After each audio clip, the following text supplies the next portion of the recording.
రంగారెడ్డి జిల్లా కోహెడ పండ్ల మార్కెట్ స్థలాన్ని కాంగ్రెస్ సర్కార్ అమ్మే ప్రయత్నం చేస్తుందని ఆరోపించారు మాజీ మంత్రి హరీష్ రావు. బీఆర్ఎస్ టైంలో అంతా సెట్ చేసి పెడితే మాయం చేస్తున్నారని విమర్శించారు. సీఎం దళారీల కోసం పనిచేస్తున్నారని విమర్శించారు. కోహెడకు బదులుగా ఏపీతో వివాదంలో ఉన్న దిల్ భూముల్లో మార్కెట్ పెట్టాలని చూస్తోందని అన్నారు హరీష్ రావు. దళారుల కోసమో వ్యాపారుల కోసం పనిచేస్తాడా? లక్షలాది మంది రైతుల భవిష్యత్తు కోసం ఆలోచన చేయాలన్నా ముఖ్యమంత్రి. ఇప్పుడు నువ్వేం చేసినావు?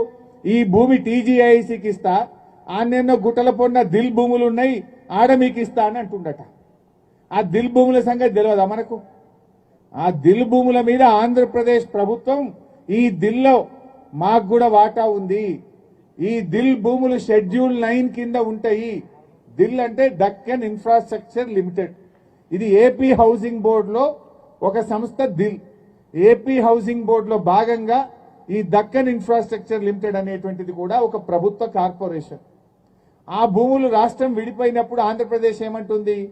ఈ ఏపీ హౌసింగ్ బోర్డు భూముల్లో, ఈ దిల్ భూముల్లో మాకు కూడా వాటా ఉంటది, జనాభా ప్రాతిపదికన ఈ భూముల్లో మా లెక్క మాకు రావాలి అని చెప్పి కేంద్ర ప్రభుత్వం దగ్గర ఫిర్యాదు చేసిండ్రు. మన తెలంగాణ హైకోర్టులో కూడా కేసు వేసి ఒక ఆర్డర్ తెచ్చిండ్రు. ఇలా థర్డ్ పార్టీ ఇంట్రెస్ట్ ను క్రియేట్ చేయొద్దు, థర్డ్ పార్టీకి భూములు కేటాయించొద్దు అని హైకోర్టు ఆల్రెడీ ఆర్డర్ ఇచ్చింది. ఆ భూములు ముట్టద్దు అని చెప్పినాక ఇప్పుడు ఏం చేస్తుండ్రు?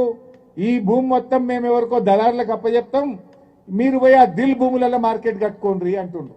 అంటే ఆ భూమి వచ్చేది లేదు, మార్కెట్ కట్టేది లేదు. ముఖ్యమంత్రి దళారుల కోసమో వ్యాపారుల కోసం పనిచేస్తాడా? లక్షలాది మంది రైతుల భవిష్యత్తు కోసం ఆలోచన చేయాలన్నా ముఖ్యమంత్రి. ఇప్పుడు నువ్వేం చేసినావు? ఈ భూమి టీజీఐసీకి ఇస్తా, ఆన్నెన్నో గుట్టల పొన్న దిల్ భూములు ఉన్నాయి, ఆడ మీకు ఇస్తా అని అంటుండట. ఆ దిల్ భూముల సంగతి తెలియదా మనకు?